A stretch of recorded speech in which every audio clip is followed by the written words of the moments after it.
the first question, when you tell someone they have to fast for 21 days, they're probably going to freak out. So how is it possible that you can fast for 21 days? I mean, aren't you going to starve to death? Like how would you respond to that question?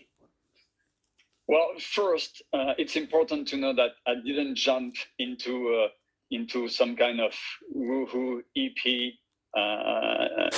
treatment. I was followed by my oncologists both in France and in the US all the time, and I made my research. I didn't want to bet my life on someone told me, oh, yeah, you should fast when you have cancer. So I read all the scientific literature. I read all of Dr. Thomas Siegfried's research, Dr. Walter Longo's research, and at some point I discovered your video, which and I'm being very honest with it, really helped me. But yeah, I made the research, and a 21-day water fast seems to be some kind of a perfect time to help with cancer. And like we discussed in the previous video, I'm completely aware that I was in the perfect condition to do that. And everybody needs to make his own research to adapt it to his own lifestyle, level of stress, weight, talk to your doctor. There's a lot of things. I mean, don't just do what I did. What I'm trying to do here when I talk to you and to your members is simply to share my experience and tell you there is a possibility to do something else or to add something to your treatment. There's some research that you can do. That's what I'm trying to do. As far as the 21-day fast, well, it's very easy. You all know now, following Dr. Burks, the principle of autophagy, which is basically when your healthy cells have nothing to eat, instead of dying of hunger, they will feed on your non-healthy cells. So basically, the healthy cells will literally eat the cancer cells, and that's the reason why fasting is so powerful when you have cancer. And that's what I did. And 21 days, no fun. And like I said the other day, if I were to do it today, I would probably fail because I don't have a good reason to do it, even though fasting is always healthy. But when someone tells you, you're probably going to die, and all the research seems to indicate that if you fast, this is not going to happen, you just do it. It's not even a question. So that's why it was not that hard. But was I weak? Was I tired? Yes, of course. Did I spend most of my 21 days lying down on my bed? Yeah, absolutely. Did I lose weight? Yeah, that too. Did I feel great? No, absolutely not. But it worked. After I had my first MRI before and my second MRI after the 21-day fast, and the results were here. The tumor went from 10 centimeters to 5. When you're dealing with a life or death situation, most people will do whatever they can. And, if it requires fasting. And the thing about fasting is what you guys need to know is it's the most important thing you can do because of all the different things that kick in from a genetic level to hormone level, like the growth hormones go down, the cancer cells start committing suicide because when you don't eat, your body goes in this hyper survival mode, and it starts to survive better, and so you get all the cancer genes that turn off, and then your cells actually recycle the cancer cells for food. So that's a great thing to be able to turn your cancer cells into food for your normal cells. That there's just so much research on this, and I think it's important to not just blindly follow anyone, to really get the data, study it. And unfortunately, there's a lot of big new terms when you read the research. So you're going to have to get several dictionaries out. You're going to have to get a medical dictionary, and you're going to have to understand some of these studies so you can have the confidence to know that, it can work for you. Yeah.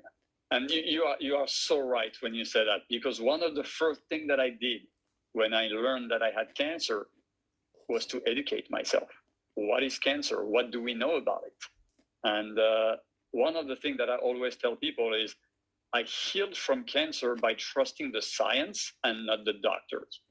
And I'm not throwing a stone at the doctors, not at all. But not everybody's up to date with the latest research. And when you start reading 2022, 2021, 2000, all those latest research on cancer and fasting and cancer and a ketogenic diet and cancer as a metabolic disease, you learn so much that or at least my oncologist didn't tell me about. So getting educated and taking your health into your own hands is the key to whatever I did. And that's the only thing that I would recommend people.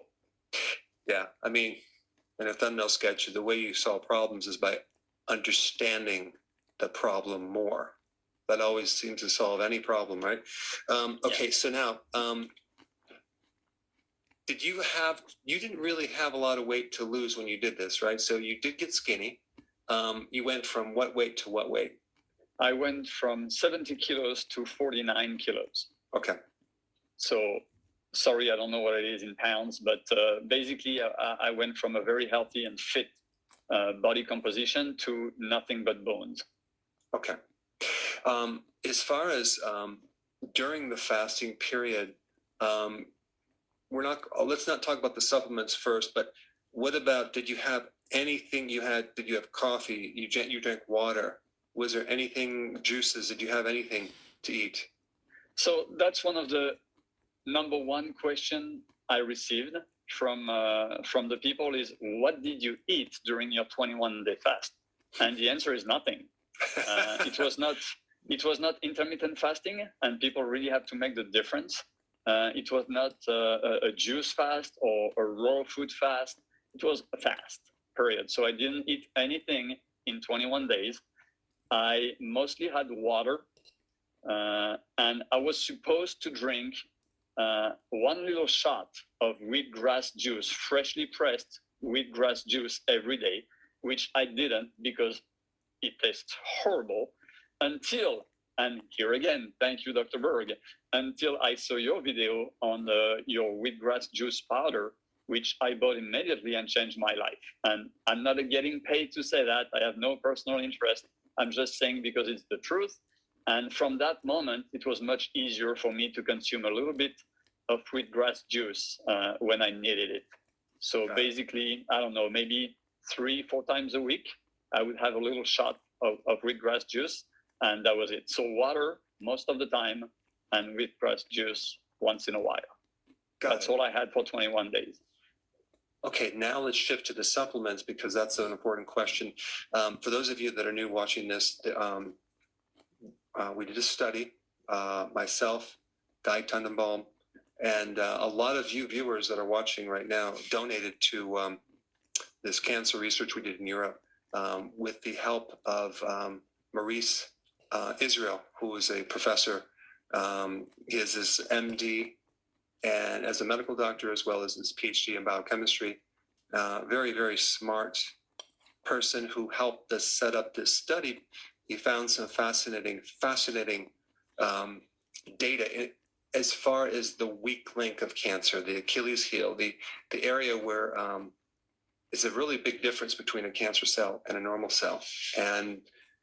And without getting into any technical things, there's a door that goes into cancer that allows the cancer cells to make membranes. And without those membranes, the cancer cell cannot survive.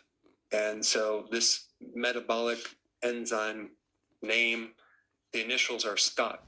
And so if you could potentially block this enzyme, you could starve the cancer, not from fuel, but from its raw material, its structure, its membrane.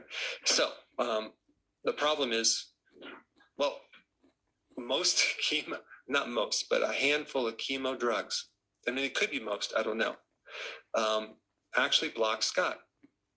But they also kill the cancer and they kill your immune system. And it just so happens, even a cancer cell itself has some of your own immune cells in the cancer tumor itself, or the cancer. So in other words, we wanted to find a natural way to block SCOT without the toxic effect of destroying your immune system. Well, he did some previous research and he found great success. So what we did is we did that research and we compared it to one of the most powerful chemo drugs to see how it compared, and it did very well. I did a summary of that study. I'll put that link down below.